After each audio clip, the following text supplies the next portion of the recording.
ప్రపంచంలో అత్యంత ప్రతిష్టాత్మకమైన గూగుల్ సంస్థ విశాఖలో ఏర్పాటు చేయనున్న డేటా సెంటర్ వల్ల ప్రత్యక్షంగాను పరోక్షంగాను సుమారు 2 లక్షల మందికి ఉపాధి అవకాశాలు లభించనున్నాయని టీడీపీ నేతలు హర్షం వ్యక్తం చేశారు.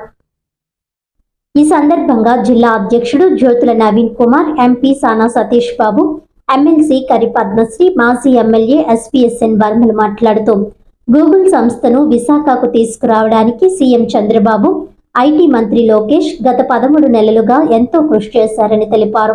1,35 కోట్లతో ఏర్పాటు చేయనున్న ఈ డేటా సెంటర్ ద్వారా ప్రత్యక్షంగా 1,00,000 మందికి, పరోక్షంగా మరో 80,000 మందికి ఉపాధి లభిస్తుందని చెప్పారు. గత ప్రభుత్వం కక్షపూరిత విధానాల వల్ల రాష్ట్రానికి పెట్టుబడులు రాలేదని, 10 లక్షల కోట్ల అప్పులు మిగిలాయని విమర్శించారు.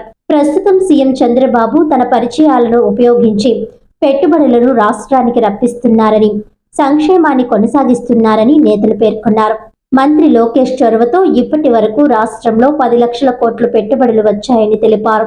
ఆసియా ఖండంలోనే అతిపెద్ద ప్రాజెక్టుగా గూగుల్ డేటా సెంటర్ ఏర్పాటుకు సీఎం చంద్రబాబు, మంత్రి లోకేష్ చేసిన కృషి ప్రశంసనీయమని అన్నారు. ఈ సమావేశంలో టీడీపీ నాయకులు వాసిరెడ్డి యేసుదాసు, నురుకుర్తి వెంకటేశ్వరరావు, సుంకర పావని, ఎండి జాహిరుద్దీన్ జిలానీ, చెప్పిడి వెంకటేశ్వరరావు, భోలా కృష్ణమోహన్, కాకరపల్లి చలపతి, మేకా లక్ష్మణమూర్తి, ఆళ్ల బాలకృష్ణ, దేవు వెంకన్న, కలాటం హరీష్ తదితరులు పాల్గొన్నారు. అందరికీ నమస్కారం. ఈరోజు ఆంధ్రప్రదేశ్ చరిత్రలో నిన్న ఒక మర్చిపోలేని రోజు. ఎందుకంటే మనకి ఒక అతిపెద్ద పరిశ్రమ 15 బిలియన్ డాలర్లతో, అంటే 1,35,000 కోట్లతో ప్రపంచంలో ఎక్కడా లేనిది, భారతదేశ చరిత్రలో ముందెన్నడూ ఇంత ఇన్వెస్ట్మెంట్ రాలేదు ఒకేసారి.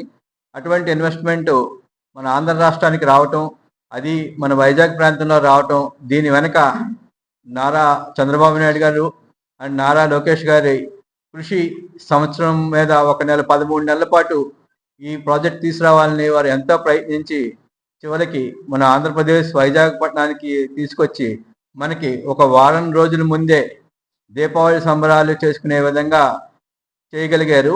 దీనివలన మనకి 1,82,000 మందికి ఉద్యోగాలు, కొత్త ఉద్యోగాలు వస్తాయి.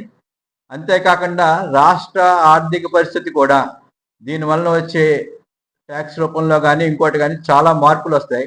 ఇది రాష్ట్ర ప్రభుత్వానికి, ఆంధ్ర రాష్ట్ర ప్రజలకి చాలా శుభదినంగా చెప్పవచ్చు.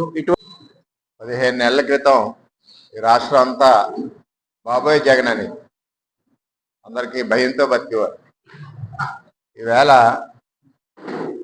షబాష్ సిబిఎన్, షబాష్ లోకేష్ అన్న ఇంచేదంటే 20 లక్షల ఉద్యోగాలు ఇస్తామని చెప్పి యువగలం పాదయాత్రలో నారా లోకేష్ గారు యువకులు ఉద్యోగాలు లేక పడే ఇబ్బందులు, తల్లిదండ్రుల ఇబ్బందులు తెలుసుకుని ఈరోజు ఉద్యోగాలు ఇవ్వాలన్న ఒక సదుద్దేశంతో పెట్టుబడులు తీసుకొస్తున్నారు.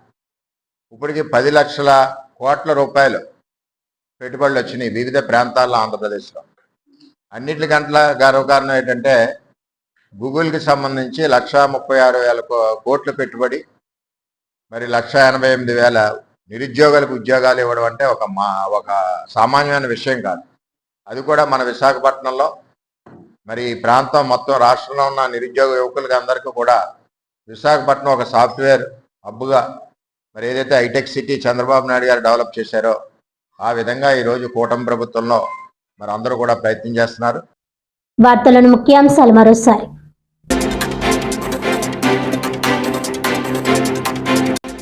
పాస్టర్ల గౌరవ వేతనాలు విడుదల చేసేందుకు సహకరించండి. రాజ్యసభ సభ్యుడు సానా సతీష్ బాబును కలిసి వినతి పత్రం అందజేసిన ఏపీ క్రిస్టియన్ కౌన్సిల్ రాష్ట్ర నాయకులు.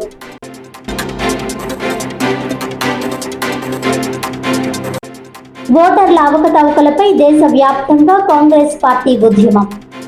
కాకినాడలో మాజీ కేంద్ర మంత్రి ఎంఎం పల్లం రాజు ఆధ్వర్యంలో సంతకాల సేకరణ కార్యక్రమం నిర్వహించిన జిల్లా కాంగ్రెస్ పార్టీ నాయకులు.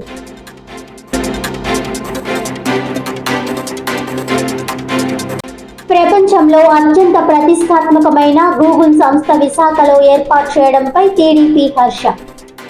గూగుల్ డేటా సెంటర్ వల్ల సుమారు 2 లక్షల మంది స్థానిక యువతకి ఉపాధి అవకాశాలు లభించనున్నాయని వెల్లడి.